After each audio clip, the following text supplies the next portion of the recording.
All right. Thank you for joining us today.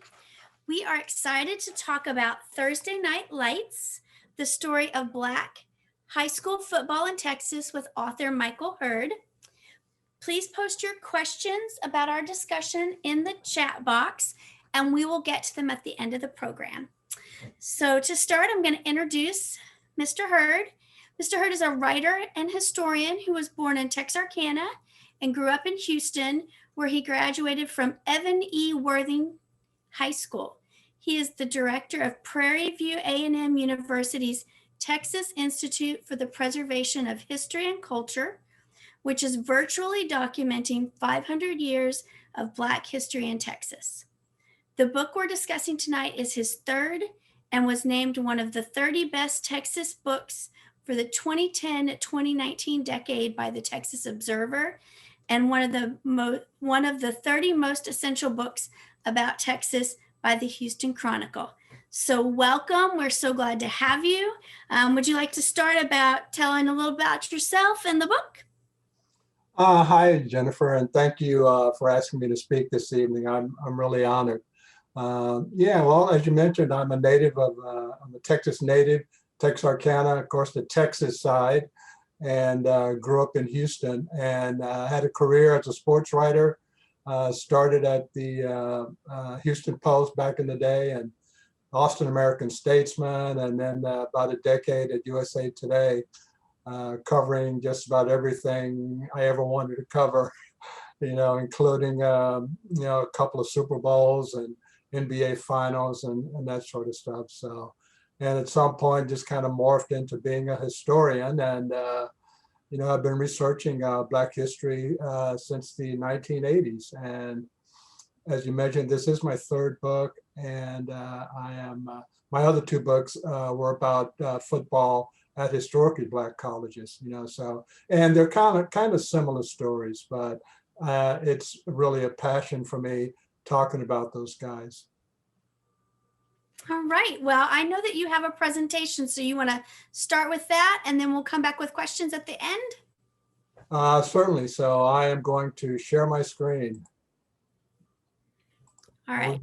Got it? You are good. I'm going to turn off my camera while you do your presentation, and then I'll come back at the end for questions. Okay. All right. Excellent. Yeah.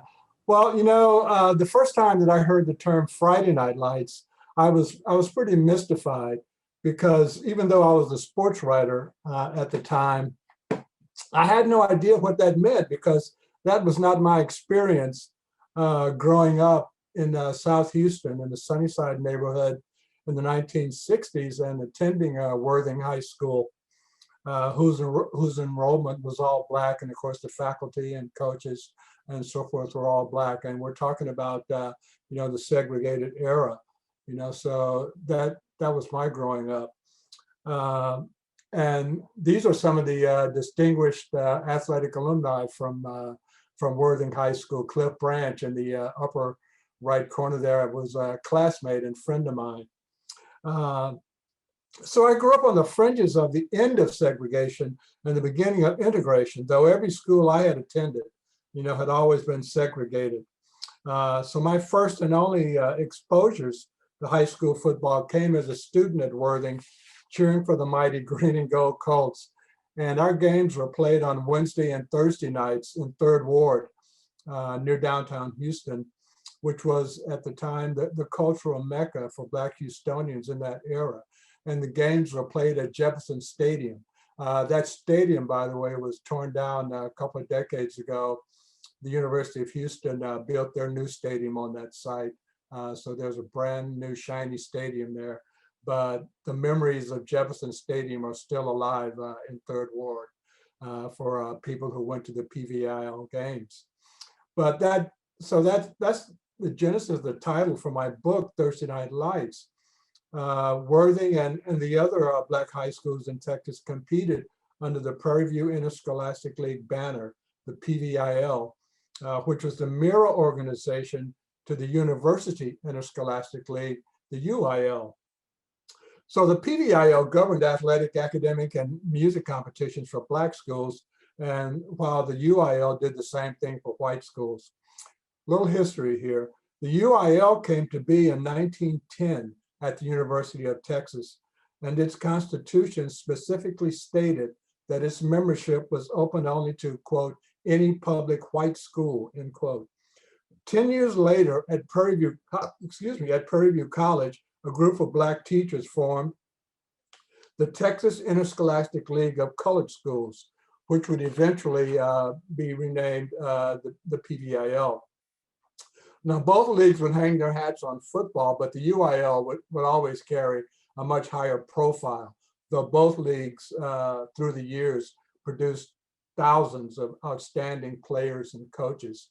So because of that, my book, Thursday Night Lights, is meant to both introduce and remember the PVIL, what it was, why and how it came to be, why and how it came to an end. But mostly, I wanted to present some of the African-American men and boys who coached and played high school football in Texas during an era of well-defined racial divisiveness, and how they went about the business of building successful careers at the high school level that should have earned them widespread acclaim and respect, but it did not. Though many of the PVIL's players went on to exceptional college and professional football careers. I write that I felt like I'd been writing this book since adolescence because of my experience watching PVIL games and knowing some of the players who were my classmates at Worthing. So the book was very cathartic for me. But to be honest, back then, I never really knew about the league. I had no idea what the PVIL was. I don't even recall hearing the name. But at the same time, I don't recall hearing the name of the UIL either. But I unknowingly lived and enjoyed PVIL sports as a student at Worthing. But the league's reach extended well beyond football and other athletics. And in reality, the PVIL was about community, education, history, and heritage. And those are the central themes for the book, which also includes a pretty good look at the evolution of Black history in Texas. It covers the era from 1920 to 1970. The PVIL member schools, which are about 500 at their peak, but that also included elementary, junior, and senior high schools. So basically, the PVIL just kind of lumped every Black school in Texas under their umbrella. Now, all of the schools were basically ill-equipped and their financial resources were lean. But what the league had, what the Black community had in abundance, was dedicated and caring people who accepted the task of preparing Black children for citizenship in a social environment that neither welcomed nor encouraged them. Yet, whatever the fiscal and social inequities, the spirits of the PVIL and its member schools were hardly dampened. The league created passionate school rivalries and had enthusiastic competitions that featured outstanding students who would become statesmen, such as U.S. Representative Barbara Jordan, of course, who went to Houston Wheatley High School, and as a senior at Wheatley was the state PVIL debate champion. I'm sure that's not a surprise to anybody. But there were also artists, musicians, entrepreneurs, and of course, professional athletes. But athletically, the PVIL showcased some of the best prep football talent in the country. And these are some of the PVIL guys from the Dallas area. So from Abilene Woodson on the South Plains of West Texas, and their southern neighbors in San Angelo at Blacksher High School, to Dallas Fort Worth and the Metroplex and the great teams from Washington, Lincoln, and Terrell. Then south to the petroleum-rich Gulf Coast and the Golden Triangle with this wealth of insanely gifted players like Bubba Smith and Jerry Levias, Joe Washington, Ernie Ladd, Ray Don Dillon, and others. Then west to the Hill Country, Central Texas, where Dick Night Train Lane earned his clothesline tackles at Austin L.C. Anderson High School, and back east to Jefferson Stadium in Houston with the inner city electricity that was juiced by players like Otis Taylor, Eldridge Dickey, Alan Merchant, Ural, Sloppy Joe Johnson. Some or maybe most of those names may not resonate with you, but that underscores the nature of my book, because in PVIL lore, Those guys were among the best players in Texas high school football history, not just PVIL history, but all of Texas high school football history. And in Houston, the action was at Jefferson. And I found out that I wasn't the only one who was puzzled by the term Friday Night Lights. When I talked to one former PVIL player, he said to me, "You mean they use that stadium on Friday nights?" Another player that I talked to was even more blunt. He said, "Friday Night Lights?" He said, "That's white folks." The PVIL honor roll reads like a who's who of national prep college and professional gridiron greats. Overall, the PVIL had players like Lincoln's Choo Choo Brackens, the first Black quarterback drafted to the NFL in 1955 in the 16th round by the Green Bay Packers after an incredible career that Brackens had at Prairie View. And of course, Eldridge Dickey, the Houston, Washington great quarterback, who was drafted ahead of Alabama's Kenny the Snake Stabler by the Oakland Raiders in 1968, which made Dickey the first Black quarterback drafted in the NFL's first round.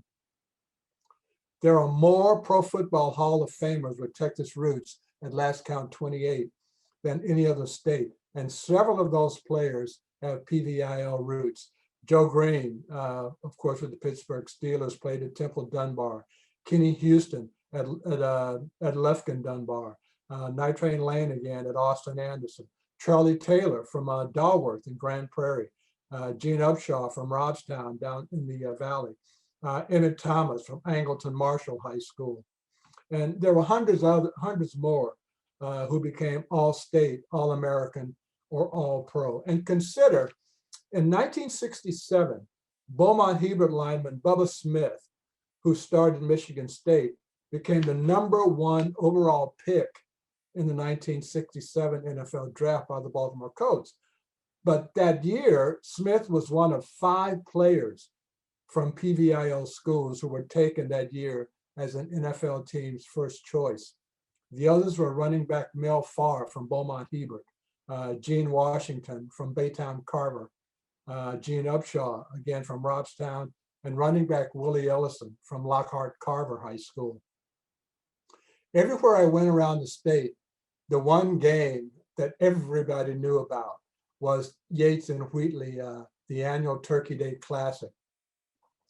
Yates and Wheatley actually started playing in 1927, but began the actual rivalry on Thanksgiving Day. It didn't start until 1946. But to that point, and I don't know how well you can see this slide, but at the bottom there, you can see where the crowds, those are crowds who were lining the field, standing room only crowds every year. And this is Jefferson Stadium again. And when the Houston Oilers started up in the 60s, they had increased the capacity from about 30,000 to 40,000, and they still fill that stadium, standing room only, for that Thanksgiving Day games. And for years, it was the largest high school football event in the country. This is one of my favorite teams was the Conroe Washington Bulldogs, coached by Charles Brown. And they had an incredible run at the 2A level for the PVIL. They had 2 undefeated state championship teams in 1960 and in 1965. And both of those teams were 13-0. So for those 2 seasons, they were combined 26-0. And in that span of 6 seasons, they played for the title 5 times from 1960 to 1965. And here's a pretty incredible quote from arguably the best running back in NFL history. Just to say that he wasn't the best football player in his own house is just insane, given how good a player Earl Campbell was. But his brothers, Willie and Herbert, were also incredible players. Both were linemen. Willie Campbell, in fact, played at Emmett. Both his brothers played at Emmett Scott High School in Tyler, which was the black high school, the PVIL school in Tyler. Willie Campbell was not only a team captain, but he was all district and all state for the PVIL. But neither of those guys played college football. And this was, they graduated in the late 60s, 1965. So before integration. This was the earliest program that I could find for a PVIL team. And this was the 1909 squad from Dallas Colored School, which would become Booker T. Washington High School. According to the Dallas Historical Society, and from a story in the Morning News that in that year, 1909, quote, as everything was segregated at the time, including schools and sports, the number of black high school football teams they could play was severely limited. In-town opponents were non-existent. Washington was the only school until the late 20s, I think, late 20s or so, before Lincoln came along. But in fact, on November 12th, the Morning News ran a story announcing that the football team of the Dallas Colored High School will play the Wiley University team from Marshall at Gaston Park. They were playing college teams because there were no other black high school teams that they could compete against in the area at that time. And Wiley and Marshall, that's about 150 miles away. So every game was a pretty long road trip for one team or another.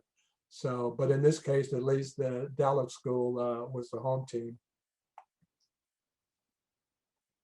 But the league didn't really have structure until the 1940 season.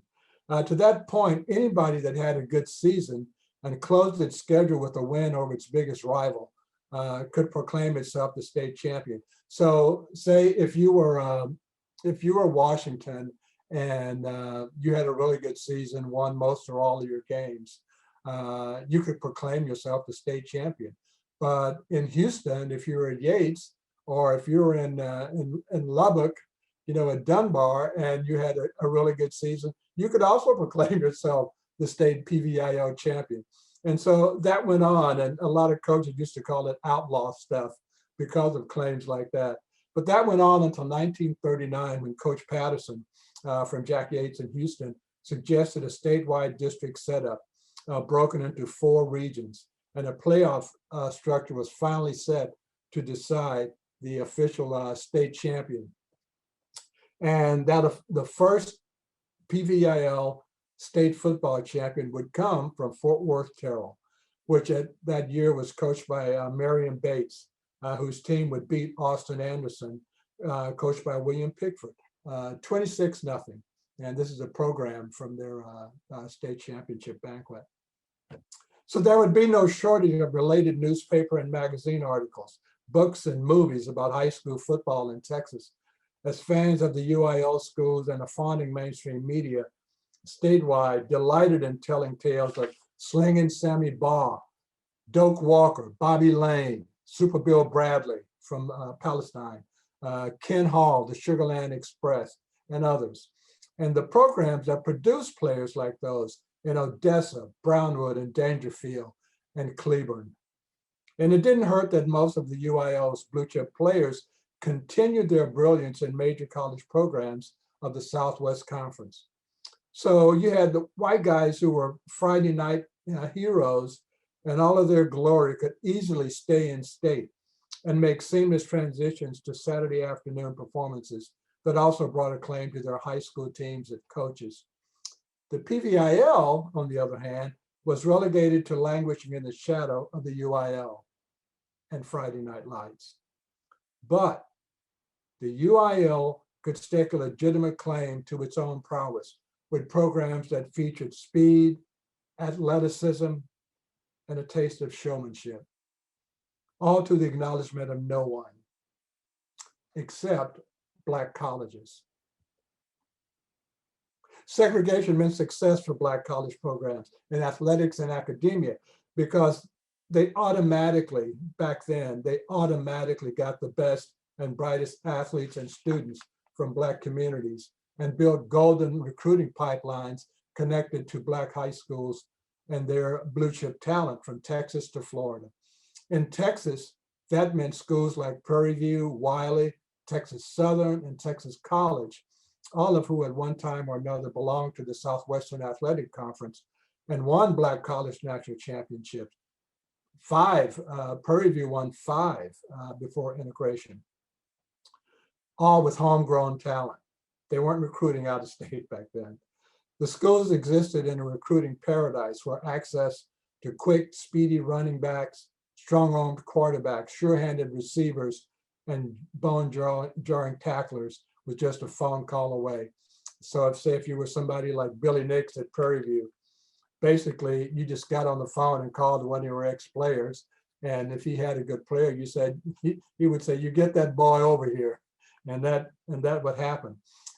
One of the things about that era, there was no NFL dream back then. Between the early 1930s and the mid 1940s, in fact, there were no Black players in the NFL. And the league slowly started to integrate in the mid to late 40s. But to that point, and even then, and it really didn't pick up until the 60s. So Black college players weren't looking ahead. They weren't thinking about pro careers. But they did a really wonderful thing for the most part. A lot of those guys got their degrees. They got their degrees and they went back home to teach and coach at their alma maters, at the high schools that they went to. Or they got jobs at a Black high school, at a PVIL school in Texas. And most of those jobs came with the help of Billy Nix. So that really made it easy for Coach Nix to just pick up the phone and do his recruiting and get some good players, a lot of good players, in fact. Billy Nix was to Black high schools as Darrell Royal was to white high schools. They had their pick of the best players in the state.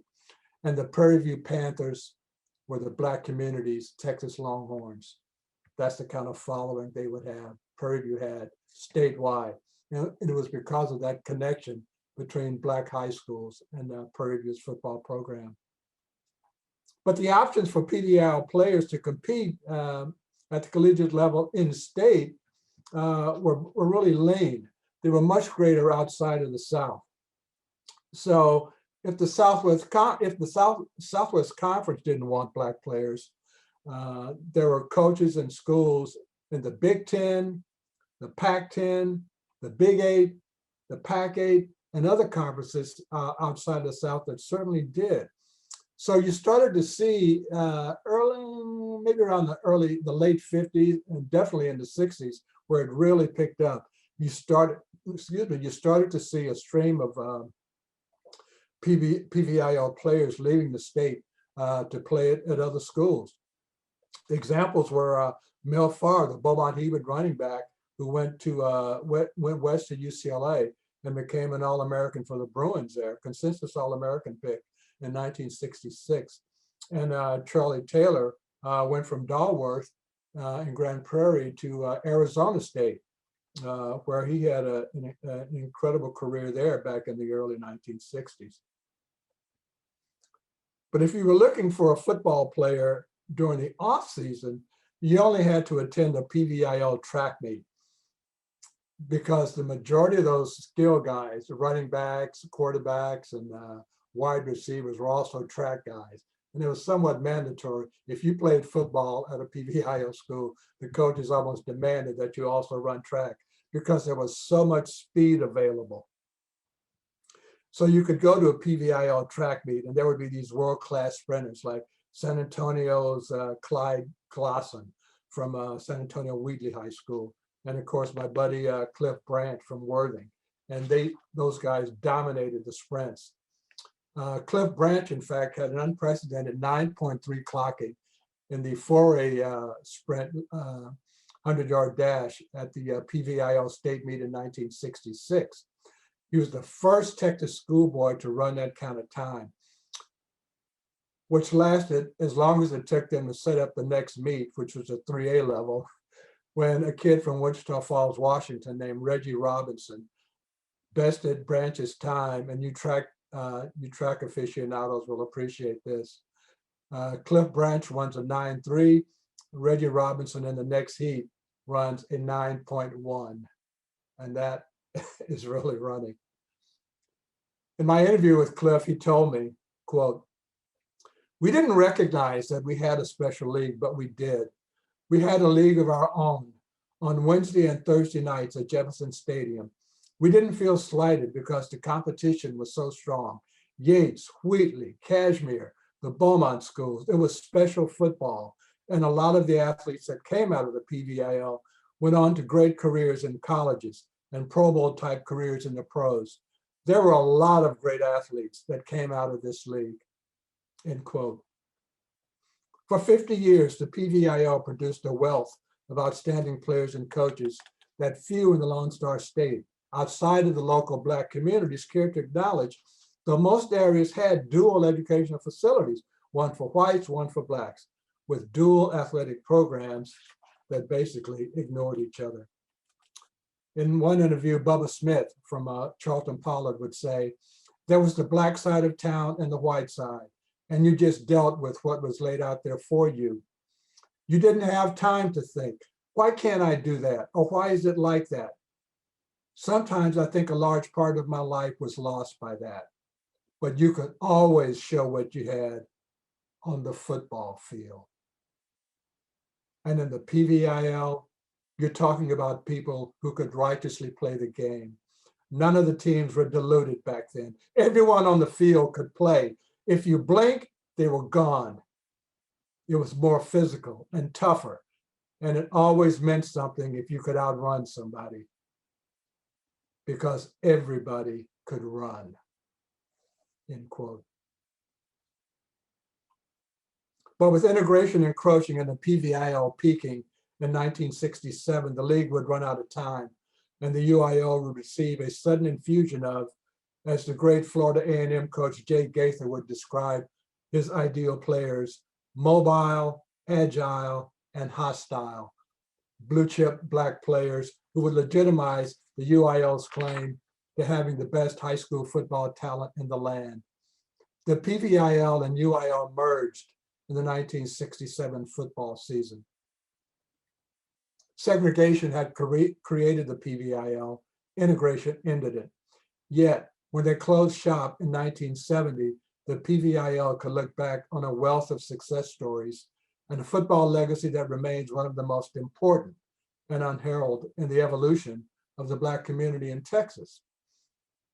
And in closing, I have to say that there were so many men with who I was unable to connect, but the accounts of the men included in the book give a good overview and insight to the PVIL experience, the few speaking for the many.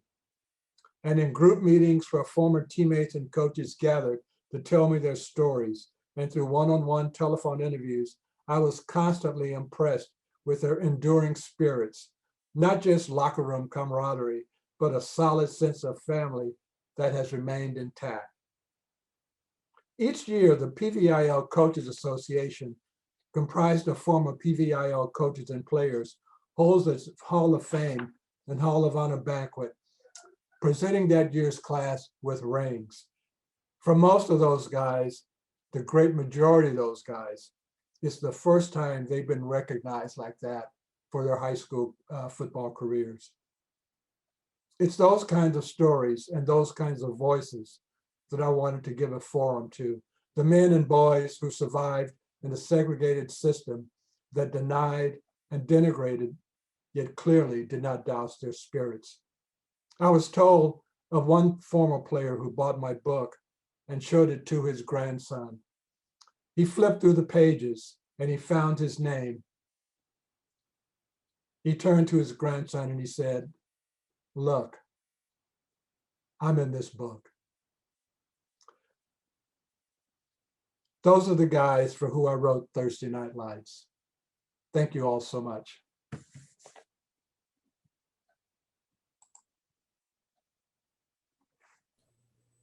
Thank you for that. So if you guys have questions, please put them in the chat and we'll ask them.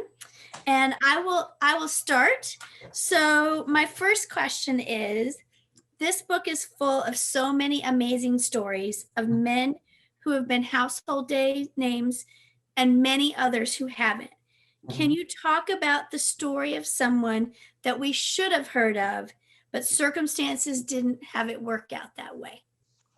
Well, the guy that immediately comes to mind is the Booker T. Washington and Houston quarterback. His name was Eldridge Dickey. And for my money, Eldridge Dickey, who I got to see play, I saw him play. I thought he was the best quarterback to come out of the PVIL. He was incredible. He was a big kid. You know, he could throw with his right hand or his left hand accurately downfield. He was mobile. Maybe kind of a Cam Newton type. Comes to mind, or perhaps even a Dak Prescott. He had those kinds of skills. But again, back then, the local media, the Post and the Chronicle didn't really cover those schools, the PVIL schools, other than, maybe just a score on the scoreboard page. But Dickey goes to Tennessee State in Nashville, hadn't been winning. He gets there, and the next 4 seasons, they win 2 or 3 Black College national championships. He goes on to get drafted by the Raiders. And in training camp, Kenny Stabler comes in out of Alabama, and he's played for Bear Bryant and the big reputation. Dickey outplays Stabler to the point that Stabler left camp because he says, no way I'm going to beat this guy out. Eldridge Dickey was great. He was phenomenal in the preseason. When the season started, the Raiders moved him to wide receiver, which was a common practice back in the day. There were no black quarterbacks then. Yeah, there were no black quarterbacks playing back then. So Eldridge Dickey never threw a regular season pass in the NFL and was out of the league and after 3 seasons where, just playing wide receiver, that was not his deal. And I think that's one of the tragic stories, but certainly a guy that a lot of people, should have heard of. And Jennifer, when I started writing this book and researching this book, I was surprised, first of all, that no one had written a book like this. Given how high school football crazy Texas is, nobody had written about these guys. And that was another impetus for me to get into it and to research and start writing this book. And, to tell stories about guys like Dickey and the others who came out of that era truly unheralded at that level, but were incredible athletes who went on to some incredible careers. Yeah, I really enjoyed the individual stories and the names that I would recognize that I'd be like, oh, I know who that is, but also the ones that you don't know. And the individual stories were really great, and just so fascinating. And so my biggest takeaway from this book was the arguments for and against segregation and integration aren't clear cut. There are pros and cons to both, and you kind of already talked about this in your presentation. But can you talk about it some more? There's good, bad, and ugly to both. Yeah, well, again, we're talking about an era where that was the order of the day. Black and white high schools, education in general, was separate and very unequal. But that was the way it was back then. So think about it, especially in East Texas, which is really kind of a strong railroad area in the state. And in a lot of those little towns, one side of the track, literally, would be the black neighborhood, and the other side of the track would be the white neighborhood. And that's just kind of how it was. But I heard several stories of guys who talked about playing in sandlot games with white kids. They'd find a field somewhere in the middle or on somewhere close to the track, and they would compete against each other. One of the guys told me a story that, we would all get together in Lubbock, I think it was, on Saturdays, there would be black kids and white kids and Hispanic kids, and they would play these pickup games. And he said there would always be a fight. But after the fight, we'd go home and we'd come back next Saturday and do it all over again. Yeah. So that's just kind of how it was back in the day, so and there was really no way to really get around that. And I think one of the things I thought was really interesting was, in some ways, the argument that the PVIL actually did more for these young men than the UIL did once integration happened, because it gave them a chance to go to college. It gave them a chance to kind of do things that they wouldn't have been able to do otherwise. And I think that's a really interesting thing to explore. Well, yeah, it did. It really broadened their options, so as I mentioned in my presentation, so many of those guys were just kind of landlocked. Their opportunities, if they wanted to play college football, that had to happen in Texas, which kind of wasn't a bad thing, because those schools, I love the black colleges.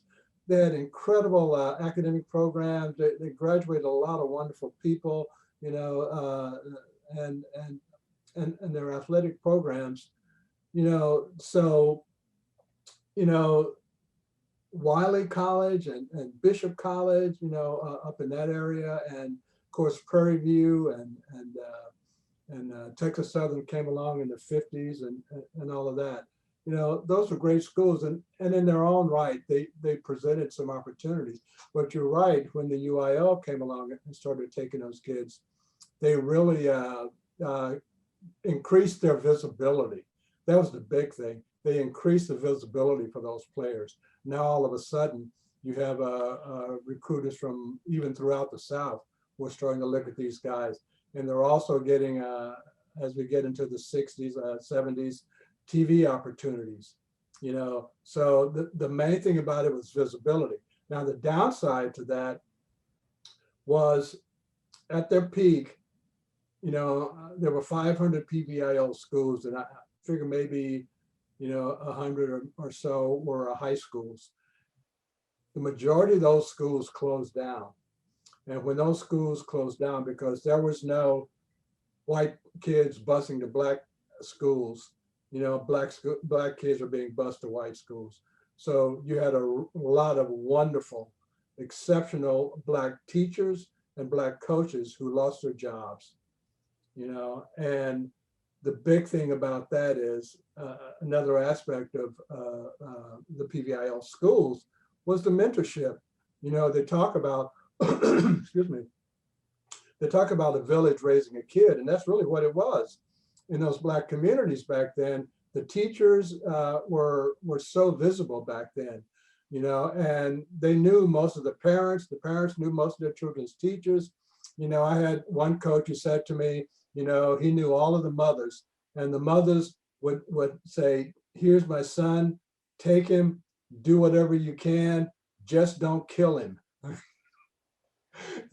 So because a lot of the coaches were father figures as well, so that was one of the downsides to integration. But so many people in the black community saw that coming. And when integration came in, it really was the downfall, to a lot of the black communities, because people started moving away for better opportunities, quote unquote, and better neighborhoods, better schools, that sort of thing. So you start to see the black neighborhoods start to decline because of that. But there was this family atmosphere for all of those schools and all of those communities back then. But integration came along and kind of upset the apple cart. Well, and I thought it was really interesting, speaking of the coaches as father figures, a lot of the discussion about corporal punishment in kind of lockstep with coaching. Mhm. And I think that's really interesting that, these days they make them run laps, but Uh, at this time period we're talking about, oh, they just give them a couple licks and then kind of move on. I think that's really interesting, and wondering about how that would motivate you to do better not to get them, or and also motivate you once you've gotten them to kind of get your act together. yeah, it was a real good attention getter. And I tell the story, and maybe this is what you're referring to. I talk about the strap system, they called it. Coach Willie Ray Smith, Bubba Smith's dad, who coached at Charlton Pollard, and he and most of the black coaches back in the day were real big proponents of using the paddle, you know, and yeah, it was really a good motivator, you know, because yeah, running laps was one thing, but getting a few licks on your backside with that paddle, that was something different altogether.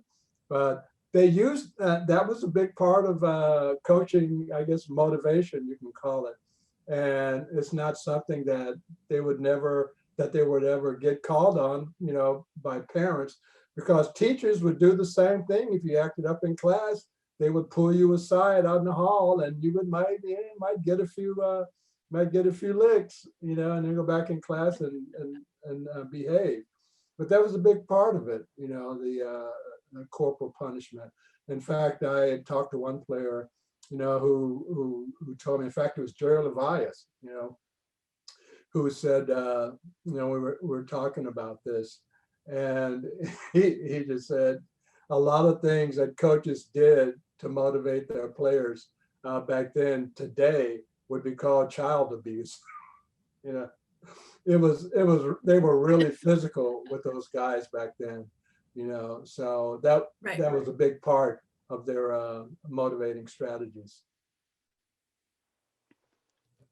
Can we talk a little bit more about kind of the recruiting process? You also touched on this in your presentation, but I thought this was really interesting, kind of how they kind of had a path line to, they knew those people to call and figure out which guys they got. And did that then cause some headbutting and inter-rivalry between which HBCU in Texas was going to get which players, or did they kind of have their in, and then, you know, there wasn't a lot of, well, I might want to go to that school instead? Well, you know, both my parents went to black colleges. My mom went to Bishop when it was in Marshall. My dad went out of state to Virginia State. But saying that to say that back then, black colleges really were family. So you could go somewhere in state and you might, well, I know, oh yeah, I went to Wiley. Oh yeah, oh my dad went to Wiley too. You know, I mean that sort of thing. So you could move somewhere and you would know people there because they had gone to black college and you knew somebody who they had gone to college with and that sort of thing. But the key there, as I had mentioned about Billy Nix, you know, he would get jobs for his players. And so if he got a job for a player at Booker T. Washington, you know, in Dallas, you know, and Booker T. had a good player, Nix would just pick up a call and say, I want that boy here, and case closed. You know, he was going to Prairie View, you know, but that could be the same with coaches at Wiley, Pop Long at Wiley, you know, and some of the other schools. Basically, they produced these players. Again, they weren't going to the NFL back then. They went home to coach and teach, so they were available. So they got these jobs back in at PBIL schools, and the coaches at the black colleges just picked up the phone and said, I want that kid here. So that was just kind of an understanding. You know, that coach was your former player, and he was expected to send his best players, you know, back to you. Excuse me. So no, there was no real rivalry or anything. That was just, excuse me, that was just what was expected to be done. Because they didn't, you know, the black colleges didn't really have recruiting budgets. They weren't flying around the state or even driving around the state. They might go, maybe if they were near Prairie View, well, Prairie View right near Houston, so they might go to Houston, to see a player or something like that. But they weren't spending a ton of money on recruiting back then. And it was just this golden pipeline. It was just this cycle. It was cyclical, a PVIO player went to a Black college, went back to a PVIO school, and that was a connection. That was a recruiting connection. That's just the way it was.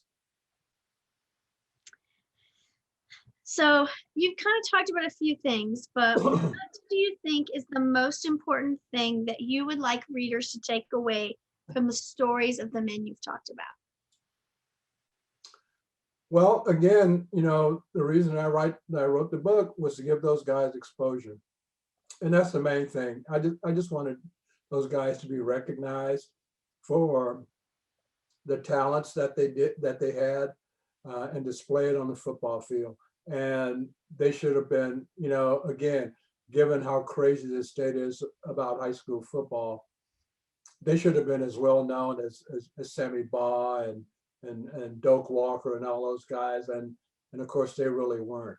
But they were exceptional players at that level and during that era. And, the newspapers, the Morning News and the Houston Chronicle and Post and all the other major dailies in the state really didn't talk about those guys. I wanted to talk about those guys. The first time that I went to one of the PVIL Hall of Fame banquets was in 2007. And I was stunned. I knew some of the names. I knew a lot of the names. Some of those guys had been my phys ed teachers, in high school. I was like, I didn't know that guy could play football. Like, that guy could play football very well, and I'm at this banquet. And that's when I started thinking about writing this book. It's like, oh my God, no one's ever written about these guys. And when I look back and think about some of the games that I saw when I was in high school, and then following those guys when they started playing at Prairie View and Grambling and the other Black colleges, it's like, oh man, those guys are great. The first beat that I had when I started working at the Houston Post in 1979 was covering the Southwestern Athletic Conference, the SWAC. And piece of cake for me. It's like, I knew all those schools. I knew the coaches, the players. I knew the histories, man. And I was in heaven. The first time that I did a story on Grambling and I got to meet Eddie Robinson, it was like meeting God. That was like the greatest coaches in college football history. He's got that great program. And I knew Grambling and Coach Rob. And that's the thing that I just want people to take away, that there was this group of players and coaches, these programs and teams and schools and all that they did, primarily, limited to the Black community. So I have to admit that I did talk to some fans, or in the book signings that I've done, I get a lot of white fans who come out and say, oh yeah, I remember that school, I remember that program, and one of the schools, I was talking with one of the former players, and he was talking about how when they traveled to games, there would be white fans who followed them on the road. It's like, oh my God, and I mean, but that's as close as it got to any kind of relationship, just that kind of relationship. But that's the takeaway that I want from this book, just to recognize those guys for what they did and for the men that they are. Well, I think you've definitely, I could not put this down. So, and I'm from this state. So, like there were things in the book, like when you talked about Dory Miller and so like I have a family member who went to school in Waco much later than then Dory Miller would have been playing. But I texted her and said, did you know did you know he was from Waco? And so I mean, there were things like that that I thought that were just so interesting, and it's history we don't talk about, and it's history we don't know, and it's history we should know. I mean, and so yeah, I so really enjoyed it. Well, thank you. Well, Dory Miller was a great player at Waco Moore High School. They called him the Bull.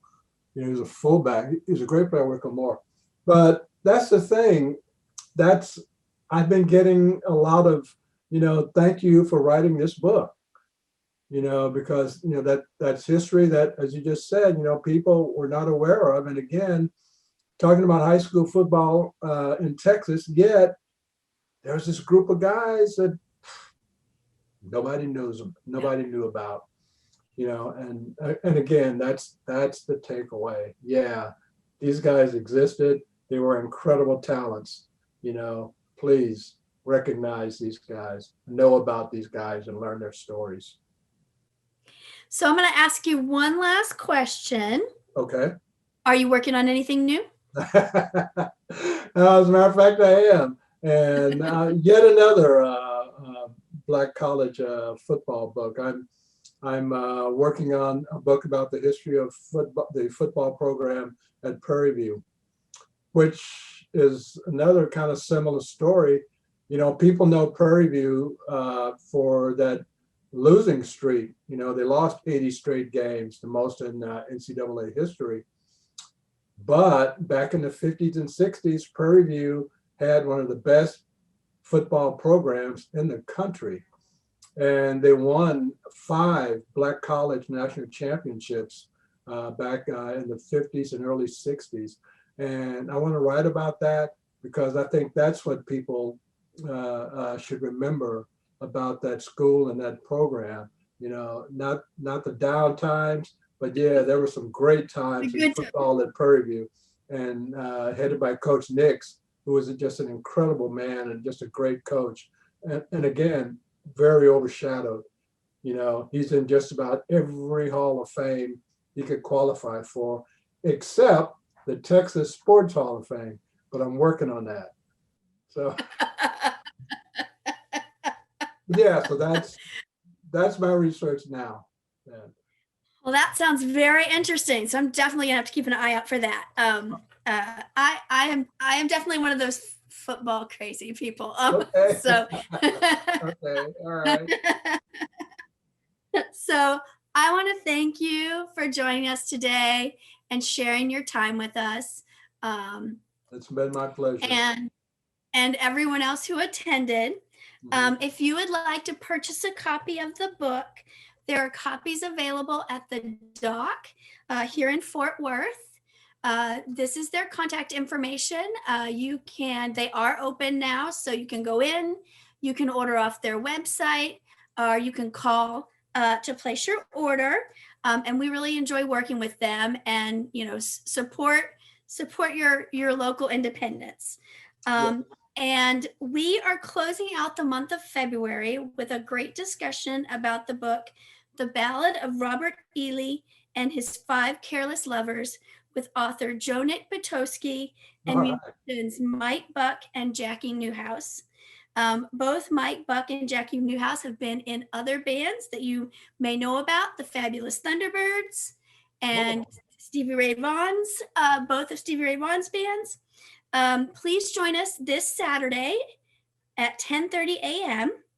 And you can find a link to the program so that you can register for the Zoom. It will be virtual on our website, fortworthlibrary.org.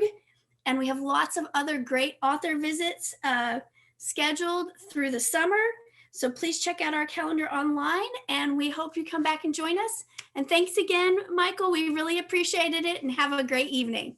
Thank you so much, Jennifer. I enjoyed being with you this evening. Take care. Thank you. Bye-bye. All right. Bye-bye.